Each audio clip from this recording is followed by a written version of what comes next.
अस्सलाम वालेकुम अज़ीज़ तलबा तालिबात। सर अब्दुलसत्तार खान इस यूट्यूब चैनल में आप तमाम का इस्तकबाल है। 10th उर्दू मीडियम जोग्राफ़ी मार्च 2023 का सॉल्ड एग्ज़ाम पेपर है। क्वेश्चन आंसर चलिए शुरुआत करते हैं। सवाल नंबर 1, दुरुस्त मुतबादिल चुनकर बयान दोबारा लिखिए। पहला है बहर अरब के लक्षद्वीप के जज़ायर, इसका जवाब है मूंगे के जज़ायर हैं। दूसरा है बर्र आज़म जनूबी अमेरिका में ब्राज़ील डैश आबादी वाला मुल्क है, इसका जवाब है सबसे ज़्यादा आबादी। तीसरा है बस्तियों का मरकूज़ होना डैश से वाबस्ता है, इसका सही जवाब है पानी की दस्तयाबी। चौथा है भारत और ब्राज़ील दोनों मुल्कों की मईशत डैश किस्म की मईशत है, इसका सही जवाब है तरक्की पजीर।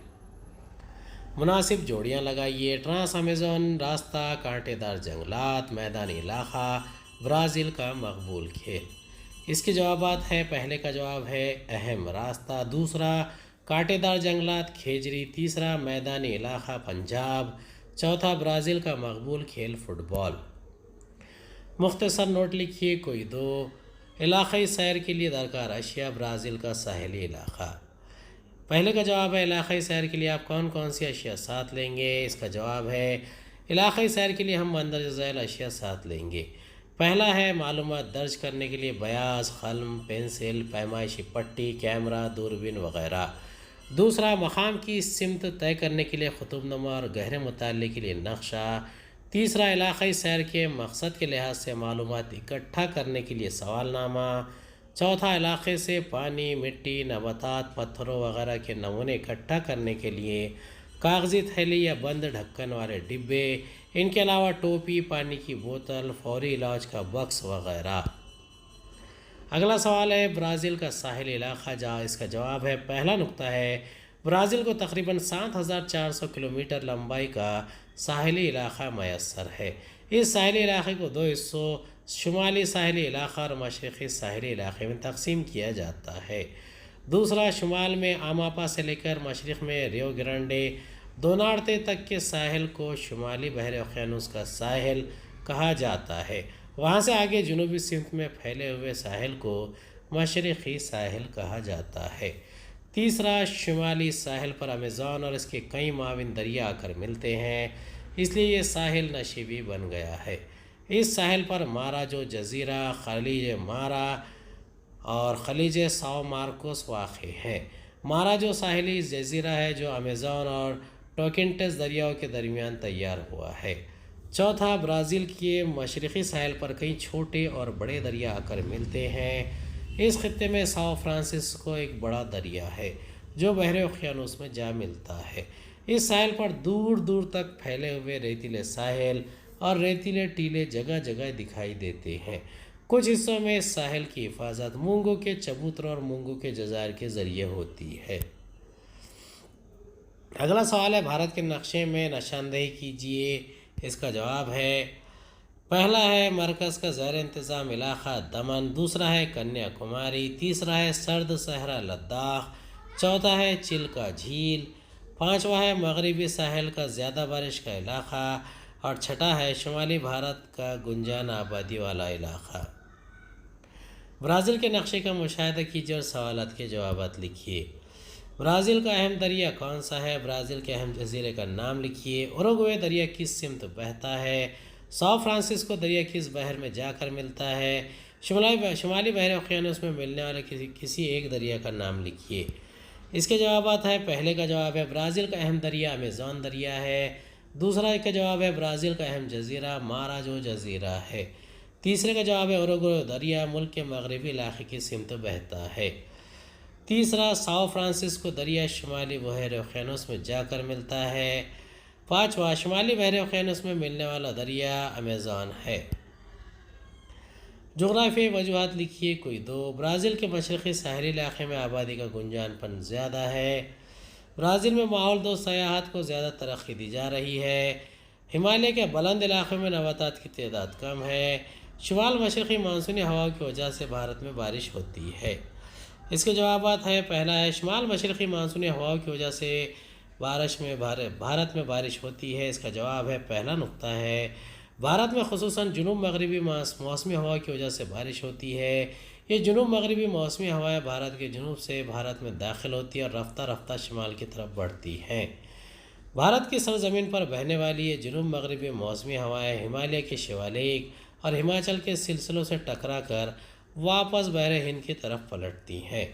تیسرا، شمال مشرق کی سمت سے بحر ہند کی جانب پلٹنے پر ان شمال مشرقی مانسونی ہواؤں کی وجہ سے بھارت کے جزیرہ نما حصے پر دوبارہ مانسون کی واپسی کی بارش ہوتی ہے۔ اس طرح شمالی مشرقی مانسونی ہواؤں کی وجہ سے بھارت میں بارش ہوتی ہے۔ ہمالیہ کے بلند علاقے میں نباتات کی بہت کم تعداد پائی جاتی ہے۔ اس کا جواب ہے، پہلا نقطہ ہے ہمالیہ کے بلند علاقے میں درجہ حرارت بہت ہی کم ہوتا ہے، کہیں کہیں تو درجہ حرارت 0 سے بھی کم ہوتا ہے۔ ہمالیہ کے بلند علاقے میں ہر جگہ برف کی تہیں ہوتی ہے۔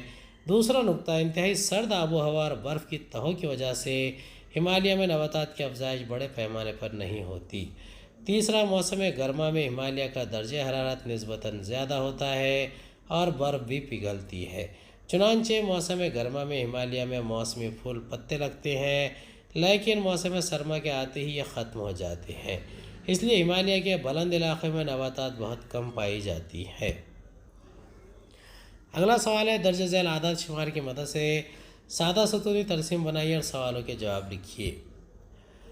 سوالات ہے، سال 1990 میں اوسط عرصہ حیات کتنا ہے؟ کن 2 دہائیوں میں اوسط عرصہ حیات میں یکساں اضافہ ہوا؟ 2016 سے 1990 تک اوسط عرصہ حیات میں کتنا اضافہ ہوا؟ پہلے کا جواب ہے 66 سال، دوسرے کا جواب ہے 1990 سے 2000، تیسرے کا جواب ہے 9 سال کا فرق۔ ترسیم کا مطالعہ کیجیے اور سوالوں کے جواب لکھیے۔ دی گئی ترسیم کی قسم بتائیے۔ ترسیم کن عوامل کو ظاہر کرتی ہے؟ کس سال میں مجموعی ملکی پیداوار کا فیصد یکساں ہے؟ سال 2010 میں بھارت کی کل مجموعی ملکی پیداوار GDP کتنا ہے؟ سال 2000 میں کس ملک کی مجموعی ملکی پیداوار تجارت میں زیادہ ہے؟ سال 2016 میں بھارت اور برازیل کی کل مجموعی پیداوار میں کتنے فیصد کا فرق دکھائی دیتا ہے؟ اس کا جواب ہے، دی گئی ترسیم خطی ترسیم ہے۔ ترسیم اندرون ملک مجموعی پیداوار کو ظاہر کرتی ہے۔ تیسرا، 1990 سال میں مجموعی ملکی پیداوار یکساں ہے۔ چوتھا، 2010 میں بھارت کی کل مجموعی پیداوار GDP 50 ہے۔ 2000 میں بھارت کی مجموعی پیداوار زیادہ ہے۔ سال 2016 میں بھارت اور برازیل کی کل مجموعی پیداوار میں 15 کا فرق ہے۔ مفصل جواب لکھیے کوئی دو۔ بھارت اور برازیل میں شہرکاری کا تقابلی جائزہ لیجیے۔ بھارت کا تاریخی پس منظر بیان کیجیے۔ علاقائی سیر کے دوران دریائی کی آلودگی کم کرنے کے لیے اقدامات بیان کیجیے۔ پہلے کا جواب ہے، بھارت اور برازیل میں شہرکاری کا تقابلی جائزہ۔ اس کا جواب ہے، پہلا نقطہ ہے، بھارت اور برازیل ان دو ممالک میں برازیل میں شہرکاری زیادہ اور بھارت میں شہرکاری کم نظر آتی ہے۔ دوسرا، 2011 کے اعداد و شمار کے مطابق بھارت میں شہرکاری کا تناسب صرف 31.2% تھا، جبکہ 2010 کے اعداد و شمار کے مطابق برازیل میں شہرکاری کا تناسب 84.6% تھا۔ تیسرا، 1961 سے 2011 کے 50 سال کے عرصے کے دوران بھارت کی شہری آبادی 18% سے بڑھ کر 31.2% ہو گئی۔ چوتھا، بھارت کی طرح 1960 سے 2010 تک کے 50 سال کے عرصے کے دوران برازیل کی شہری آبادی 47.1% سے بڑھ کر 84.6% ہو گئی۔ پانچواں نقطہ ہے، بھارت میں 1961 سے 2011 کے بیچ میں 50 سال کے عرصے میں کل شہری آبادی کے فیصد میں مسلسل اضافہ ہوتا دکھائی دیا۔ بھارت میں 61 سے 2011 کے 50 سال کے عرصے میں ہر دہائی میں شہری آبادی میں اضافے کی شرح کم زیادہ رہی۔ برازیل میں 1960 سے 2010 کے 50 سال کے عرصے کے دوران ہر دہائی میں کل مجموعی شہری آبادی کی فیصد میں مسلسل اضافہ ہوتا گیا، لیکن برازیل میں 1960 سے 2010 کے 50 سال کے عرصے کے دوران ہر دہائی میں شہری آبادی میں اضافے کی شرح بالترتیب کم ہوتی دکھائی دیتی ہے۔ اگلے سوال کا جواب ہے، بھارت کے تاریخی پس منظر اور موجودہ حالات۔ پہلا نقطہ ہے، بھارت تقریباً 1.5 صدی تک برطانیہ کے زیر اقتدار رہا۔ 15 اگست 1947 کو بھارت کو آزادی ملی۔ آزادی کے بعد یعنی 1947 سے بھارتی یونین نے پارلیمانی جمہوری نظام حکومت اپنایا۔ آزادی کے بعد کے ابتدائی 20 سالوں کے دوران ہندوستان کو 3 جنگیں لڑنی پڑی اور متعدد ریاستوں میں خشک سالی کے حالات کا سامنا کرنا پڑا۔ مختلف قسم کے مسائل کے باوجود بھارت آج دنیا کا ایک ترقی پذیر ملک ہے۔ بھارت آج ایک اہم منڈی کے طور پر جانا جاتا ہے۔ مختلف مراحل میں کی گئی معاشی اصلاحات کی وجہ سے بھارت کی معاشی ترقی میں تیزی آئی ہے۔ بھارت کی آبادی میں فعال افراد نوجوانوں کا تناسب بہت زیادہ ہے، اسی لیے بھارت کو ایک نوجوان ملک کہا جاتا ہے۔ امید ہے آپ کو ہمارا ویڈیو پسند آیا ہوگا۔ اگلے ویڈیو میں دوبارہ ملاقات ہوگی۔ خدا حافظ۔